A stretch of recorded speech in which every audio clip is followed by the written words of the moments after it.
எல்லாருக்கும் இந்த வீடியோ பார்க்குற எல்லாருக்கும் வணக்கம்ப்பா. இன்னைக்கு நம்ம என்ன செய்ய போகிறோம் அப்படின்னு நம்ம நினைக்கி வேர்க்கடலை தக்காளி பச்சடி. வேர்க்கடலை தக்காளி பச்சடின்னு சொல்லலாம், வேர்க்கடலை தக்காளி சட்னின்னு சொல்லலாம். இந்த மாதிரி நம்ம வீட்டில் ஒரு காய்கறியே இல்லை அப்படிங்கிற டைமில் இந்த மாதிரி ஒரு ரெசிபியை செஞ்சுட்டோம் அப்படின்னு நம்ம நினைக்கி இட்லி தோசைக்கும் தொட்டுக்கலாம். அது மாதிரி சாப்பாட்டுக்கும் நல்ல சூடான சாதத்தில் போட்டு பிசைஞ்சு சாப்பிட்றதுக்கு ரொம்ப நல்லாயிருக்கும். இந்த சாதத்தோட நல்லா ஒரு கரண்டி நல்லெண்ணையும் விட்டுட்டு நல்லா பிசைஞ்சு சாப்பிட்டோம் அப்படின்னம்னா டேஸ்ட் ரொம்ப நல்லாயிருக்கும். நம்ம இந்த வெங்காயமெல்லாம் இந்த முழுசாக லாஸ்ட்டில் வதக்கி இந்த மாதிரி சின்ன சின்ன வெங்காயம்லாம் போட்டு சாப்பிடும்போது இந்த வெங்காயத்தை அந்த சாதத்தோடு சேர்த்து வச்சு சாப்பிடணும். உண்மையிலேயே ரொம்ப நல்லா இருக்குங்க. நான் சாப்பிட்டே பார்த்துட்டேன். நம்ம எப்படி செய்யலாங்கிறத வாங்க பார்ப்போம். பச்சடி செய்யறதுக்கு தேவையான பொருள் நல்ல இப்படி ஒரு கைப்பிடி அளவுக்கு, இந்த ஒரு கை அளவுக்கு வேர்க்கடலை, நான் வறுத்த வேர்க்கடலை தான் வச்சுருக்கேன். 6 பச்சை மிளகா, நான் பெரிய பச்சை மிளகா இருக்கிறதுனால 6 பச்சை மிளகா எடுத்திருக்கேன். இதில் கொஞ்சம் காரம் கொஞ்சம் கம்மியாக தான் இருக்குது. உங்கள் மிளகா காரத்துக்கு தகுந்த மாதிரி பார்த்து போட்டுக்கோங்க. தக்காளி நல்ல மீடியம் சைஸ் தக்காளி 3 தக்காளி எடுத்திருக்கேன். இது சின்ன வெங்காயத்தை நல்ல ஒரு கை அளவுக்கு உரிச்சு வச்சுருக்கேன். ஒரு 10-15 சின்ன வெங்காயம் இருக்கும். ஒரு சின்ன நெல்லிக்காய் சைஸ் அளவுக்கு புளி. இதுதான் தேவையான பொருள். இந்த பச்சடியை தாளிக்கிறதுக்கு இந்த வெங்காயத்தை நான் பெரிய வெங்காயத்தை இந்த மாதிரி சின்ன சின்னதாக பிரித்து வச்சுருக்கேன். இதை நம்ம வாயில் சாப்பிடும்போது இந்த வாயில் நரிச்சுன்னு கடிபட்டுச்சுன்னு சொன்னோம்னா அந்த பச்சடி டேஸ்ட்டாக இருக்கும். அதனால் இந்த வெங்காயத்தை கட் பண்ணி வச்சுருக்கேன். ஒரு பெரிய வெங்காயமாக இருந்தால் ஒரு அரை வெங்காயம் வெட்டினா போதும். சின்ன வெங்காயமாக இருந்தால் ஒரு முழு வெங்காயமாக வெட்டிக்கோங்க. இதில் ஒரு 10 பல் பூண்டை எடுத்து இப்போ 1-2 நான் தட்டி வச்சிட்றேன். 2 காஞ்ச மிளகாய், கருவேப்பிலை, பெருங்காயம், இவ்வளோ தான் தேவையான தாளிக்கிறதுக்கு. இப்போ அடுப்பை பற்ற வச்சுட்டு அடுப்பு நல்லா சட்டி சூடு ஏறிட்டு அடுப்பை ஸ்லோ பண்ணிட்டேன். இப்போ வேர்க்கடலையை சேர்த்துறேன். ஏற்கனவே நான் வறுத்த வேர்க்கடலை தான். இப்போ லைட்டாக சூடு பண்ணிவிட்டு அப்படியே எடுத்துட போகிறேன். நான் மிக்சி ஜார்லேயே சேர்த்துட்றேன். இதில் 1 ஸ்பூன் கிட்ட எண்ணெய் விடுறேன்.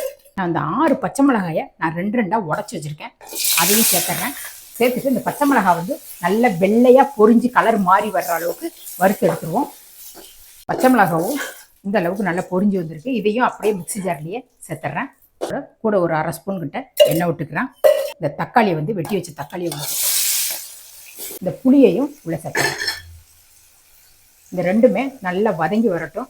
இந்த வதங்கி வர்றதுக்கு கொஞ்சமாக நம்ம உப்பு சேர்த்துட்டோம் அப்படின்னம்னா தக்காளி நல்லா வதங்கி வந்துடும். இந்த சட்னிக்கு தகுந்த உப்பை சேர்த்துறேன். இந்த தக்காளியும் நல்லா மசிஞ்சு வந்துட்டு இப்போ நான் அடுப்பை ஆஃப் பண்ணிவிட்டு ஆற வச்சுட்டு அரைக்கும்போது காட்டுறேன். இப்போ பச்சை மிளகாயும் வேர்க்கடலையும் மிக்சி ஜாரில் சேர்த்துருந்தோம். இதை கொஞ்சம் குறப்பாக அரைச்சி எடுத்துட்டு வந்துடலாம். இந்த வேர்க்கடலையும் பச்சை மிளகாயும் இந்த மாதிரி அரைக்கணும். வேர்க்கடலை கொஞ்சம் அப்படியே வாயில் கடிபடுற மாதிரி இருக்கணும். அந்த அளவுக்கு அரைச்சி எடுத்துக்கிடுவோம். இப்போ இந்த ஆற வச்ச தக்காளியையும் புளியையும் உள்ளே சேர்த்துறேன். சேர்த்துட்டு இதையும் ஒரு சுற்றி அரைச்சி எடுத்துகிட்டு வந்துடலாம். தக்காளி சேர்த்ததுக்கப்புறமும் சும்மா ஒரு 2 திருப்பு தான் திருப்பணும்.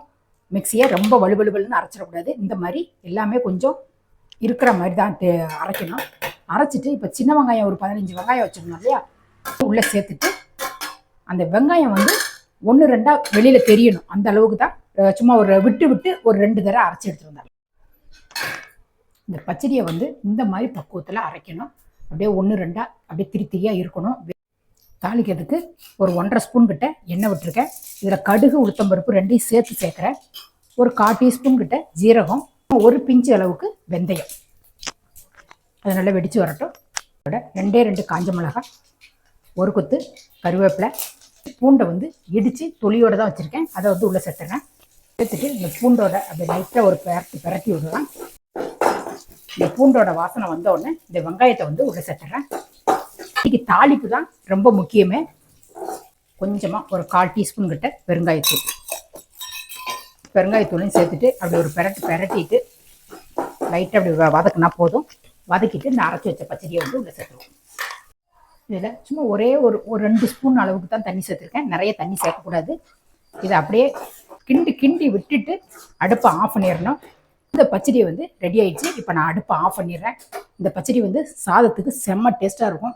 சட்னி, தோசை, இட்லி எல்லாத்துக்குமே, சப்பாத்திக்கு கூட தொட்டு சாப்பிட்டுக்கலாம்.